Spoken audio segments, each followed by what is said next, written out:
Bonjour, nous nous retrouvons pour un nouveau chapitre, la construction de polygones en vraie grandeur. Jusqu'ici, nous avons vu la définition des polygones particuliers, ainsi que la façon de faire des figures à main levée en respectant les codages.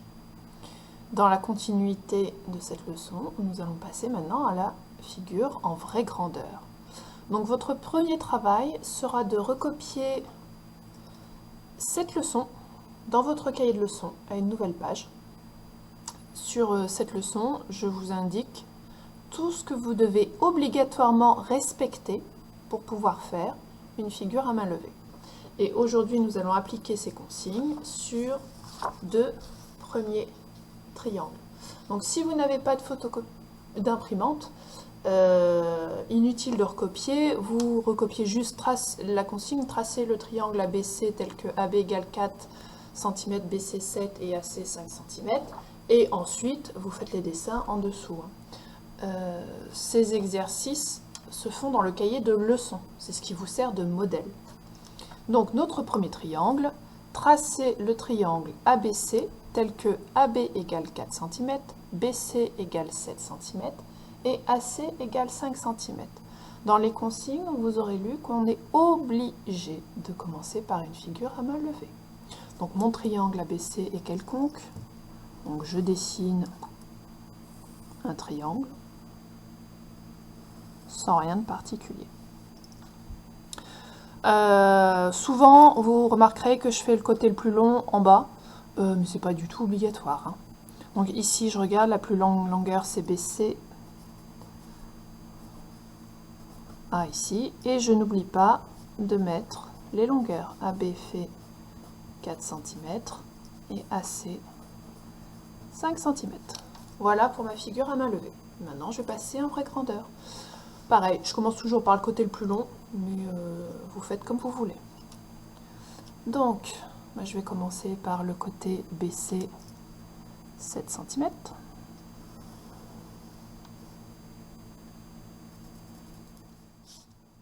Et je mets tout de suite le nom des sommets. Ensuite, je dois trouver un point A placé à 4 cm de B et à 5 cm de C.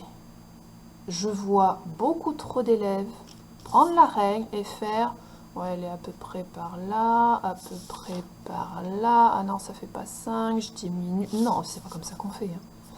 Vous êtes obligé de prendre le compas. Si je vois pas de trait de compas, je barre, je mets 0. Alors, deux méthodes. Soit vous prenez votre longueur sur l'arc équerre, comme ça. Le souci, c'est que ça bouge. Moi, ce que je fais, par exemple, je vais devoir faire 4 et 5. Bon, alors là, je vais utiliser les traits de ma feuille, par exemple. Voilà, je me mets là, je mets un petit trait à 4, je mets un petit trait à 5. Ou alors, dans mon cahier, pareil, vous utilisez des lignes. Voilà. Et comme ça, je peux planter mon compas. La feuille, elle bouge pas, votre cahier, il bouge pas. Ça, c'est plus précis pour faire le dessin. Hop. Je prends 4 cm. C'est la longueur AB qui fait 4 cm. Donc, je vais planter mon compas en B. Et je fais un arc de cercle. Voilà. Ici, j'ai tous les points qui sont à 4 cm du point B. C'est la définition du cercle, si vous vous souvenez bien. Je vais faire pareil pour le 5 cm.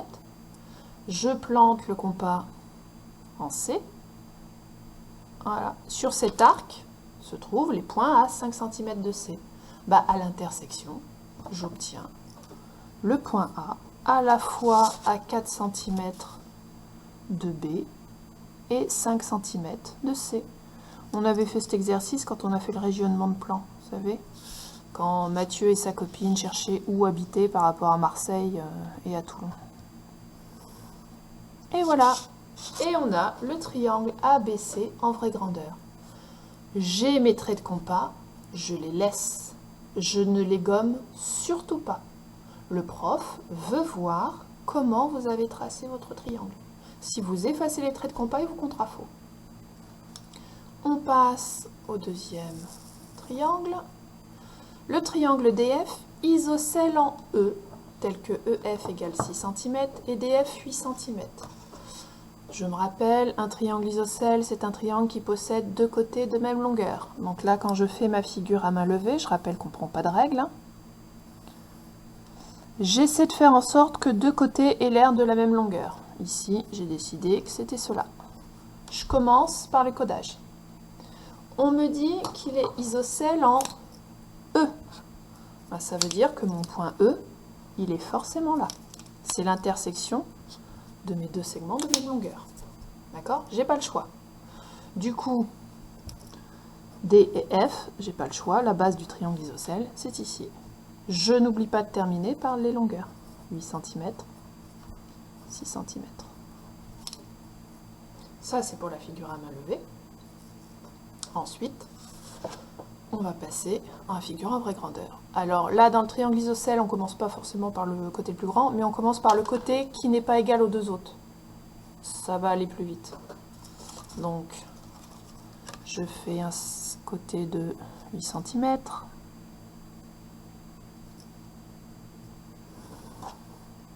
Voilà, j'ai bougé, on recommence.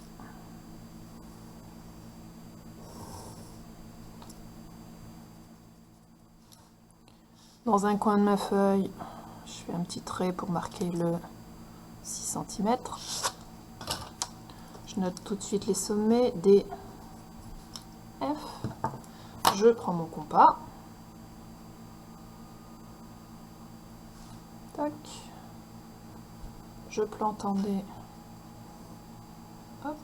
Alors, ça sert à rien d'aller faire un trait de compas ici, puisque dans le triangle isocèle est symétrique par rapport à un axe qui passe par le milieu du segment. Donc, j'essaie de visualiser où va être mon troisième sommet pour pas faire des traits de construction qui prennent toute la place. D'accord? Donc, on fait le trait de compas dans cette zone-là. Inutile d'aller le faire là-haut ou d'aller le faire là. Ensuite, je plante sur F. Souvent, le deuxième trait de compas, je vois des élèves qui font un énorme... Non, on a juste besoin de tracer au niveau du premier arc. Puisque vous n'avez pas le droit d'effacer les traits de construction, bah faites quand même en sorte qu'on ne voit pas que ça. Je rappelle qu'il faut quand même que la figure soit assez jolie. Tant qu'à faire. On prend sa règle, le crayon à papier. Je rappelle, hein, les figures toujours au crayon à papier. Je place le point E. Et surtout, je n'oublie pas... Alors, je vous le mets en rouge parce que c'est la leçon. Dans les exercices, ça se fait au crayon à papier. Hein. Mais on n'oublie pas les codages pour dire que le triangle est isocèle. Inutile de mettre les longueurs sur les figures en vraie grandeur, puisqu'elles sont en vraie grandeur. Voilà, à vous de compléter la leçon. Bon courage!